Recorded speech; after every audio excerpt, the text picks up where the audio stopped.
saw on Twitter you bought like an instrument. What was it? I bought a clarinet. I'd been on a really great night out, and I don't know, I was feeling really musical that day. So I went into this, in Manchester, went into this random, I think it was it second hand? No, it was like a music shop, just a normal music shop, and I was like looking around at all the instruments, and I was like, I'd buy a clarinet, mate. And the guy was like, I don't know, I think I thought it's quite a challenge. You know, there's guitars everywhere, and I was like, and if I was going to enter an after party with like a guitar, everyone would just be like, who's this guy? You walk in with a clarinet, mate. People take notice. And Did you get a case for it? Yeah, I got everything, and it was kind of shady because the guy kind of knew I was at it, right? So you could see a part of it. He was like, "This is a really good clarinet, you know." And you could see like there's a part of him died inside when he knew that I didn't have a clue how to play the clarinet, and I was just on the bam up. So I bought his clarinet, and like I was like kind of like a grade 4 snake charmer on it, man.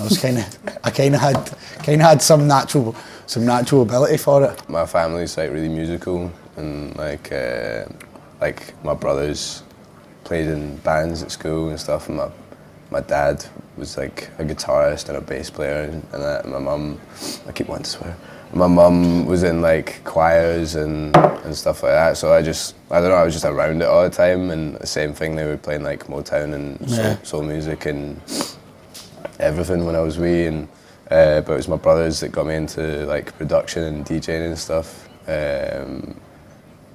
In fact, the first cassette that I bought was the Batman soundtrack that Prince did. Yes, yeah. I only bought it because of the Batman logo. So I had a Batman. It's a good soundtrack, but yeah. But it's a great soundtrack, man. Really I still listen to that. But don't make them like they used to. But yeah, they were the ones that got me into like. They gave me like a copy of Cubase and started teaching me how to beat match and stuff like that. And I started. How many brothers you got? 2. And they both DJ'd? Dougal and Tommy. Yeah. Tommy was like sampling stuff and that. And I think Dougal was more into like bands and like and electronic music and stuff.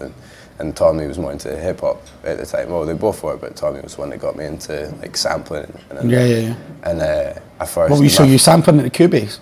Yeah. My first beat that I sampled. Well, I think I sampled into like did some stupid way of doing it, like sampled into a cassette player and then into Cubase or something. Yeah, like, now that'd be considered really cool. Yeah, it's totally. not stupid. It's like something that Madlib would do or something. Yeah. But my first ever beat sampled my brother's Doctor Who video. Yeah. Just all like the wee sound effects and stuff. When I grew up, I started learning the cello when I was in like primary 2 or 3 or something. Yeah, I was a drummer. I started when I was like 8 or 9 or something, and then played at school and like the big concert bands and stuff. Yeah, I was in the orchestra, school orchestra. We used to do like medleys of like what's his name? The guy that did like the Jurassic Park theme tune and stuff. What's his name? John Williams. Oh, okay. Yeah, John Williams. I mean, Batman soundtrack pretty like, cool. Jurassic Park soundtrack not so cool. No, Jurassic Park soundtrack's amazing. Swizz Beatz sampled that back in the day. Yeah, it's terrible. It's a really bad beat. Is it? What, the theme? Like the yeah. I used to play the timpanis to that. It's well good. And we used to do like Andrew Lloyd Webber medleys and shit. That's definitely not cool. That is way off the scale. It didn't feel cool at the time. Dropping off. For sure. Worst gig I ever had was right when Rusty started kicking off for Rusty and his first record came out. We played this huge gig in Paris. It must have been like 2,000 capacity. Social club? No, it was like this big art space, huge big warehouse. It was for a very popular German electronic German duo, they begin with an M. Yeah. Say no name. And for some reason, me and Rusty decided to play on 4 decks with 2 mixers. Never done it before in our lives, right? Proper scratch style. Yeah, and didn't get and I can't scratch. So he can scratch, I can't. And there was no sound check for us, right? So we're just DJing, and we started playing, and so the levels. So everyone was using Serato, or like. Yeah, we were on vinyl. Right. So the two separate signals, line-out signals, hadn't been measured up with each other. So his decks were really quiet compared to mine, and we couldn't hear each other in each other's monitors. It was a complete disaster. Sounds great. So he ran all his gains. That was a DJ. It was in the time of DJM 600s. Yeah. He's running all his gains up to try and get up to my level, and his mixer just starts basically spluttering and go, and like that's basically the sound that's coming out. I'm playing tunes. I can't hear anything he's doing. It's a total nightmare. Everything's out of time. So I was like, Rusty, just duck under the decks, right? Duck under decks and stop playing. Ducked under. We're both like this, under this table, right? All the French troops start booing us. And then I realise that the drape that's draped over the table, right, you can see through it. And they just see me and Russell like this going... and they're all booing, and then like the guys are coming up going, what's the problem and all, and then so we're crawling off the stage, so we thought I have to stand up and like slithering off, and then we brought like that was your set? Yeah, we must have played for 15 minutes. I was a complete unknown. Rusty was a relative unknown, but he'd had a pretty big record out. Wow. We brought loads of pals with us all the way from Glasgow because it was such a big deal. And I remember saying to Rusty in the hotel, like, let's just go back to Glasgow and tell everyone it was amazing. It was like, tell everyone we had the gig with our lives and all that. But now the truth's out now, man. Actually, it was your big brother who gave me one of my first breaks in the Glasgow music scene. I knew you had like some involvement, but like... Well, I was like 14, 15, working in Rubber Dub, and there was this pretty famous Detroit DJ. Of course, like me and Callum, who was my partner in crime, we were really into Detroit techno, and there was this really famous Detroit techno DJ actually moved to Glasgow. His name was Claude Young, and he had a show on Radio Magnetic, your brother's radio station, and he asked us one time to go on his radio show, and we were like, oh my gosh, this is huge, like the biggest thing that's ever going to happen to us.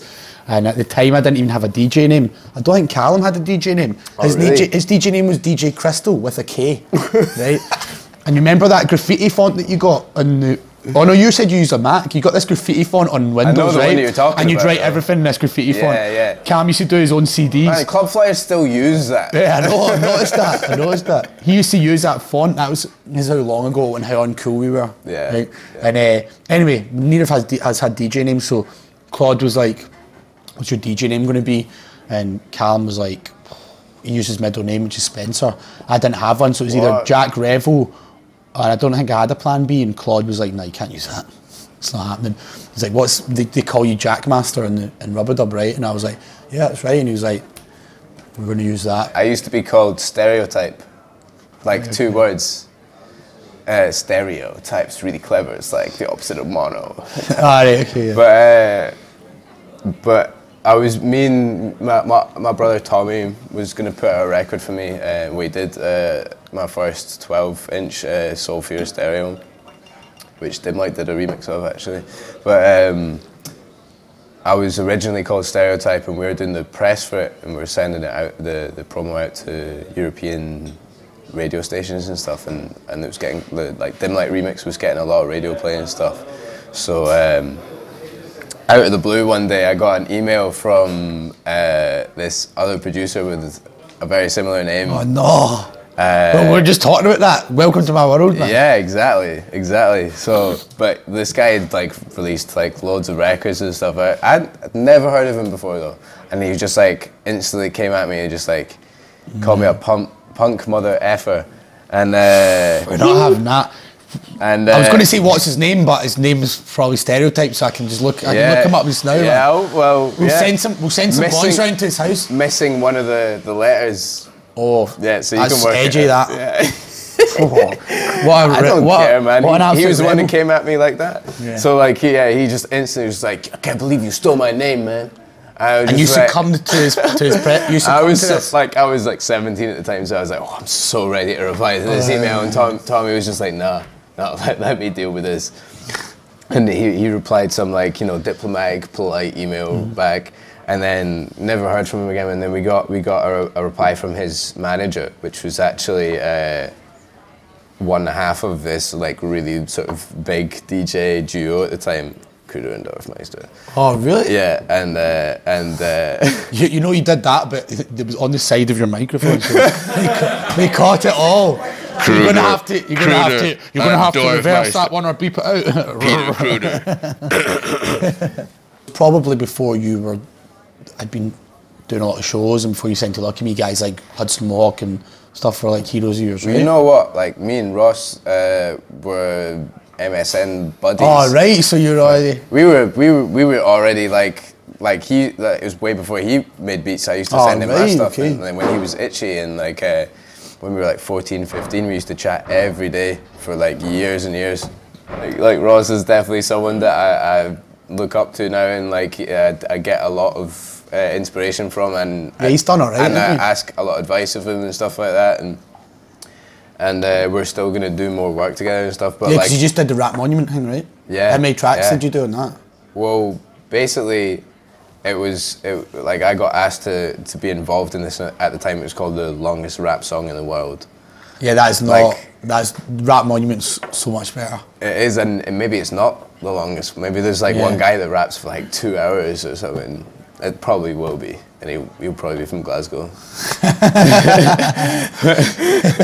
But no, I got asked to be involved in that project, and I just sort of got asked to sort of track it all out, sequence it, and add like my own flips and synths and chord changes and stuff over it. But that was cool, because that's the first thing that me and Ross have ever done together. Yeah. Like, despite knowing each other for almost 15 years or whatever. What's some stuff that's on your rider? Like 24 cans of tenants. We've had people play for numbers, and they've got like postcards, stamped postcards from the local town, and new socks and stuff like. That's just a bam up to see if the promoter gets socks. Socks is a good one, because if you're actually on a tour bus and you there's nothing like putting a new pair of socks on. Mate, it's like, amazing, isn't it? Best feeling in the world. It's very good. Better than sex. Well, depends who you're having sex with, but a sock. A new sock. Right.